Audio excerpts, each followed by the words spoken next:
हाथ उठाकर बताएं, बनेंगे चिराग पासवान, बनेंगे चिराग पासवान, बनेंगे चिराग पासवान। चिराग पासवान जब तक जिएगा आप लोगों के लिए जिएगा, और चिराग पासवान जब मरेगा। नमस्कार आदाब, जय भीम। मैं आज़ाद कुमार, आप देख रहे हैं नव भारत दर्शन चैनल। रामविलास स्मृति मंच के बैनर तले सीवान में 3 जुलाई 2023 को हो रहे प्रोग्राम में पहुंचे लोजपा रामविलास के राष्ट्रीय अध्यक्ष श्री चिराग पासवान। कार्यक्रम में हजारों के तादाद में लोग मौजूद थे, लेकिन क्या आदरणीय चिराग पासवान का निशाना केवल रामविलास स्मृति मंच के माध्यम से गांधी मैदान में ही था या कुछ और? श्री चिराग पासवान ने पहुंचे हेना साहब मोहम्मद शहाबुद्दीन के परिवार से मिलने, और वहां घंटों बातें हुई बंद कमरों में। क्या इसे राजनीतिक रूप से नहीं देखा जा सकता है? लेकिन प्रत्यक्ष रूप से श्री चिराग पासवान ने कहा कि यह व्यक्तिगत मिलने का मैंने वादा किया था। ओसामा साहब के बहन के शादी में, दिवंगत शहाबुद्दीन साहब के पुत्री की शादी में मैं नहीं आ सका, और मैंने उसी समय वादा किया था कि मैं जब भी सीवान आऊँगा मोहम्मद शहाबुद्दीन के परिवार से जरूर मिलूँगा। यह मैंने वादा किया था, और वही वादा को पूरा करने के लिए आज मैंने उनके दरवाजे पर आया। आप इस वीडियो को देखिए। और लोजपा रामविलास के राष्ट्रीय अध्यक्ष आदरणीय चिराग पासवान जी बंद कमरे में हेना साहब और ओसामा साहब के साथ घंटों वार्तालाप किया। हालांकि उन्होंने साफ इनकार किया कि इसे किसी भी तरह से राजनीतिक रूप नहीं दिया जाए, क्योंकि मेरा वादा पूर्व से था। जब ओसामा साहब और उनकी बहन की शादी हुई, मैं उस शादी में सम्मिलित नहीं हो सका था, इसलिए मैंने वादा किया था कि जब भी समय मिलेगा मैं सीवान आऊँगा, परिवार से ज़रूर मिलूँगा।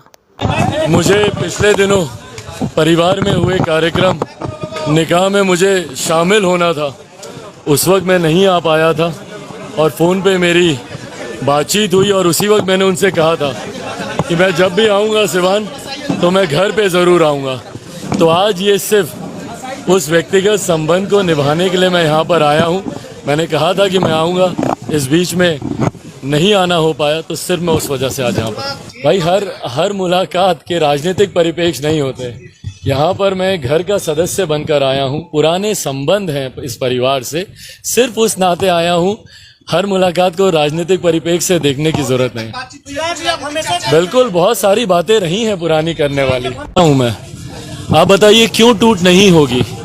भाई मुख्यमंत्री जी की पार्टी में आज की तारीख में जो विधायक और सांसद हैं, ये वही लोग हैं जो उस वक्त के महागठबंधन के सामने जीत कर आए थे।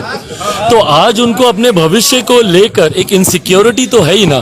तो स्वाभाविक है कि उनके मन में इस बात को लेकर एक अनिश्चितता का माहौल है, और एक असंतोष मुख्यमंत्री जी की पार्टी में है, जो बहुत जल्द परिणाम स्वरूप पार्टी में टूट के तौर पर देखने को मिलेगा।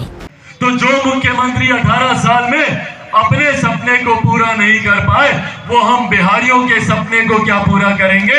ये सवाल मुख्यमंत्री नीतीश कुमार जी से बनता है। बंबई से कोई लड़का लड़की बिहार आया रोजगार के लिए, तो फिर क्यों सिर्फ हम बिहारियों को ही दूसरे प्रदेश जाना पड़ता है शिक्षा के लिए, रोजगार के लिए? महिलाएं हैं, बुजुर्ग हैं, इनको मैं देखता हूं दिल्ली में एम्स के सामने लाइन लगाकर खड़े रहेंगे दिनों दिन तक डॉक्टर से मिलने के लिए। भाई ये सुख सुविधाएं हमें हमारे प्रदेश में क्यों नहीं मिल सकती?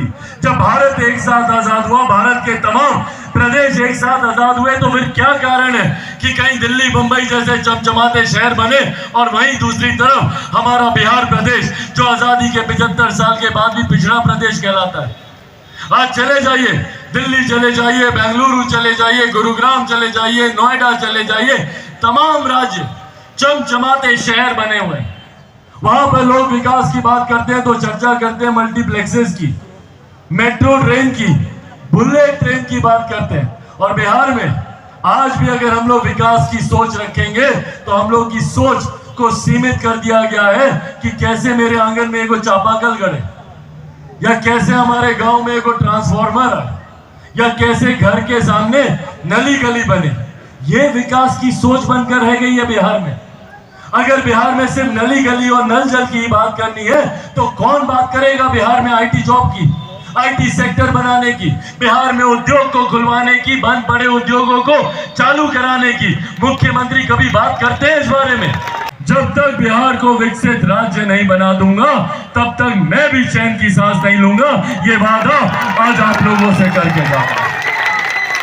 बताइए क्या हालात बना दिए हैं बिहार के।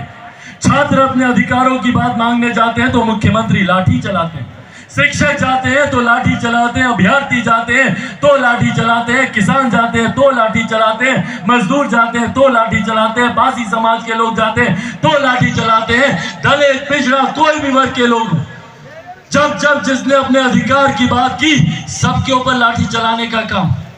और बदले में मुख्यमंत्री जी से पूछिए कि भैया क्या किया आपने। एक मुख्यमंत्री होने के नाते, प्रदेश का नेतृत्व करता होने के नाते मुख्यमंत्री जी की जिम्मेदारी थी कि पूरे प्रदेश को एक साथ बांध कर रखते। परिवार के मुखिया की जिम्मेदारी होती है कि परिवार को एक साथ रखे, पर यहाँ तो मुख्यमंत्री जी ने प्रदेश को और जातियों में बांटने का काम किया। दलित को महादलित, पिछड़ा को अति पिछड़ा, कभी अगड़ा, कभी पिछड़ा, कभी लव, कभी कुछ, कभी कोरी, कभी कुर्मी, कभी महिला, कभी पुरुष, सिर्फ जातियों में बांटने का काम किया। और आपने बांटा, हम लोग बटे भी, पर बदले में हम लोग को क्या मिला?